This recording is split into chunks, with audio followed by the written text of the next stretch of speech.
വട്ടിയൂർക്കാവിൽ രാജയോഗം വരുമോ? ആദിത്യവർമ്മ മത്സരിക്കുമോ? നിയമസഭാ തിരഞ്ഞെടുപ്പിന്റെ പടയൊരുക്കം സജീവമാകുമ്പോൾ അനന്തപുരിയിലെ രാഷ്ട്രീയ ശ്രദ്ധ കവടിയാർ കൊട്ടാരത്തിലേക്ക്. വട്ടിയൂർക്കാവ് മണ്ഡലത്തിൽ തിരുവിതാംകൂർ മുൻ രാജകുടുംബാംഗം ആദിത്യവർമ്മയെ കളത്തിലിറക്കാൻ BJP ചുവടുവെക്കുന്നതിനിടെ ഇതേ നീക്കവുമായി കോൺഗ്രസും രംഗത്തെത്തി. സ്ഥാനാർത്ഥിത്വത്തെക്കുറിച്ചുള്ള അഭ്യൂഹങ്ങൾ ആദിത്യവർമ്മ പൂർണ്ണമായും തള്ളിക്കളയാത്തത് മുന്നണികളുടെ പ്രതീക്ഷ വർദ്ധിപ്പിക്കുന്നുമുണ്ട്. തിരഞ്ഞെടുപ്പ് രാഷ്ട്രീയത്തിലേക്ക് ഇറങ്ങുന്ന കാര്യത്തിൽ ഇതുവരെ അന്തിമ തീരുമാനമെടുത്തിട്ടില്ലെന്ന് ആദിത്യവർമ്മ വ്യക്തമാക്കി. മത്സരിക്കണമെന്ന ആവശ്യവുമായി ഇതുവരെ ആരും ഔദ്യോഗികമായി ബന്ധപ്പെട്ടിട്ടില്ല. പൊതുരംഗത്തെ മത്സരങ്ങളോട് അത്ര വലിയ ഉത്സാഹമില്ലെന്നത് സത്യമാണ്. എങ്കിലും ജനാധിപത്യം എന്നത് പോസിറ്റീവായ കാര്യമാണ്. മത്സരിക്കാൻ ആരെങ്കിലും ആവശ്യപ്പെട്ടാൽ അപ്പോൾ നോക്കാം. ആദിത്യവർമ്മയുടെ വാക്കുകളിൽ രാഷ്ട്രീയ പ്രവേശനത്തിനുള്ള വാതിലുകൾ പാതി തുറന്നു കിടക്കുന്നു. ശ്രീ പത്മനാഭസ്വാമി ക്ഷേത്രത്തിലെ ഭരണസമിതി അംഗമാണ് ആദിത്യവർമ്മ. BJPയുമായാണ് കൂടുതൽ അടുപ്പം ആദിത്യവർമ്മ കാണിക്കുന്നത്. എന്നാൽ പാർട്ടി പരിപാടികളിലൊന്നും പങ്കെടുത്തിട്ടുമില്ല.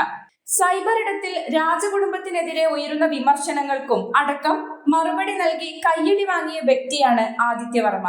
തിരുവിതാംകൂർ രാജാവിന് കൊമ്പുണ്ടോ എന്നുവരെയുള്ള ചോദ്യങ്ങൾക്ക് പ്രതികരിക്കാറില്ലെന്നും കൊട്ടാരത്തെ പറ്റി അറിയാത്തവരാണ് ഇത്തരം പരിഹാസങ്ങൾക്ക് പിന്നിലെന്നും അദ്ദേഹം പറഞ്ഞത് വൈറലായിരുന്നു.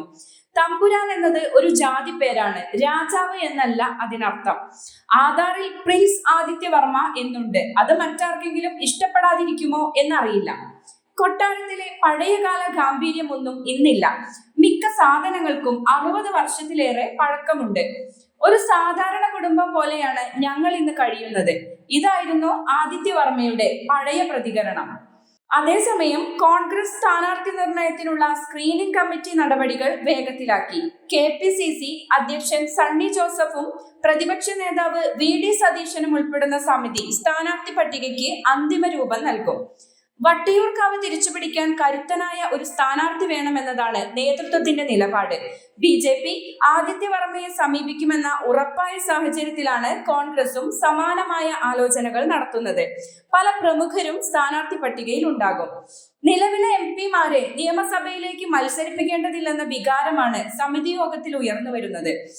ശബരിമലയിലെ സ്വർണ്ണക്കൊള്ള ഉൾപ്പെടെയുള്ള വിഷയങ്ങൾ സർക്കാരിനെതിരെ പ്രധാന ആയുധമാക്കാനാണ് കോൺഗ്രസ് നീക്കം.